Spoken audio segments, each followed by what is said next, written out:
Friends, welcome to Vidya's life dialogues. Friends, ನಾವೆಲ್ಲರೂ ಎಲ್ಲಿಗೆ ಹೋಗ್ತಿದ್ದೀವಿ ಗೊತ್ತಾ? ಬನ್ನಿ ಹೇಳ್ತೀನಿ. ಇದು ನಮ್ಮ ಅಡಿಕೆ ತೋಟ. ನೀವೆಲ್ಲರೂ ನೋಡಿರ್ತೀರ, ಮುಂಚೆ ನಾನು ಒಂದು ವಿಡಿಯೋ ಮಾಡಿ ಹಾಕಿದ್ದೆ. ಅಲ್ಲಿಂದ ಮುಂದೆ ಹೋಗ್ತಾ ಇದ್ದೀವಿ. ಇದೆಲ್ಲ ನಮ್ಮದೇ ತೋಟ. ನೋಡಿ, ನಮ್ಮ ತೋಟದಲ್ಲಿ ಅಡಿಕೆ, ತೆಂಗು ಜೊತೆಗೆ ಮಾವು ಮತ್ತು ಸಪೋಟ ಗಿಡಗಳನ್ನು ಕೂಡ ಹಾಕಿದ್ದೀವಿ. ಈ ಮಾವಿನ ಮರದಲ್ಲಿ ಅಷ್ಟು ಫಸಲು ಬಿಟ್ಟಿಲ್ಲ ಈ ಸಲ. ಇದು ಹಲಸಿನ ಮರ. ಇಲ್ಲೆಲ್ಲ ಸ್ವಲ್ಪ ಜಾಸ್ತಿ ತೆಂಗಿನ ಗಿಡಗಳನ್ನೆಲ್ಲ ಹಾಕಿಲ್ಲ, ಸ್ವಲ್ಪ ಖಾಲಿ ಬಿಟ್ಟಿದ್ದೀವಿ. ನೋಡಿ, ಇದು ಸಪೋಟ ಗಿಡ. ನಮ್ಮ ಪಿಳ್ಳೆಗಳೆಲ್ಲ ತೋಟದೊಳಗಡೆ ಎಲ್ಲ ತಿರುಗಾಡ್ತಾ ಇದ್ದಾವೆ. ಎಲ್ಲಿ ಹೋಗೋದು, ಏನು ಮಾಡೋದು ಅಂತ ನೋಡ್ತಾ ಇದ್ದಾರೆ ಸ್ಕೆಚ್ ಹಾಕ್ಬಿಟ್ಟು. ನೋಡಿ, ಇವನೊಬ್ಬ ಹೆಂಗೆ ಹೋಗ್ತಾನೆ ಅಂತ, ಲೆಫ್ಟ್ ರೈಟ್ ಅಂತ ಹೋಗ್ತಾ ಇದ್ದಾನೆ.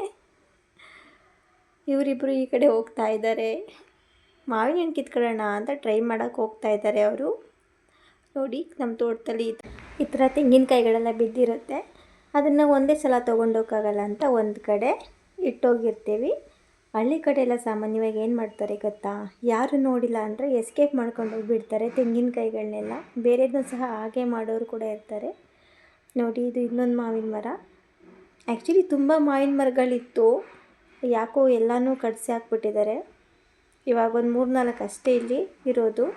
ಇದು ಚೆನ್ನಾಗಿ ಮಾವಿನಕಾಯಿನ ಬಿಟ್ಟಿದೆ. ನೋಡಿ,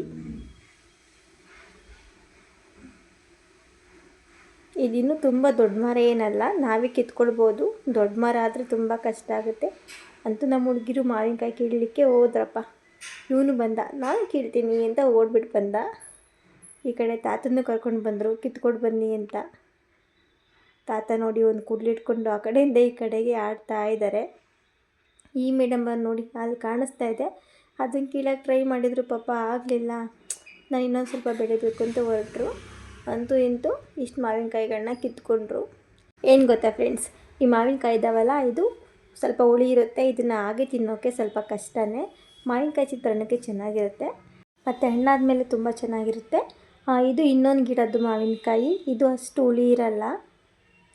ಇದನ್ನು ಕಟ್ ಮಾಡಿಕೊಡೋಣ ಅಂತ ತೊಳೆದು ಇಟ್ಟಿದ್ದೀನಿ. ನಮ್ಮ ಪಾಪು ಹಿಂಸೆ ಮಾಡಿದ್ಲು, ಅಮ್ಮ ತಿನ್ನಬೇಕು ಅಂತ. ಸೊ ಅದಕ್ಕೆ ಒಂದು 3 ಮ್ಯಾಂಗೋಸ್ನ ಕಟ್ ಮಾಡ್ತಾಯಿದ್ದೀನಿ. ಮಾವಿನಕಾಯಿ ನೋಡಿದ ತಕ್ಷಣ ಬಾಯಲ್ಲಿ ನೀರು ಬರುತ್ತೆ ಅಲ್ವಾ ಯಾರಿಗೆ ಆದ್ರೂ. ಇದಕ್ಕೆ ಉಪ್ಪು ಮತ್ತು ಚಿಲ್ಲಿ ಪೌಡ್ರು ಸೇರಿಸ್ಕೊಂಡು ತಿಂತಾಯಿದ್ರೆ ಎಷ್ಟು ಚೆನ್ನಾಗಿರುತ್ತೆ ಅಲ್ಲ.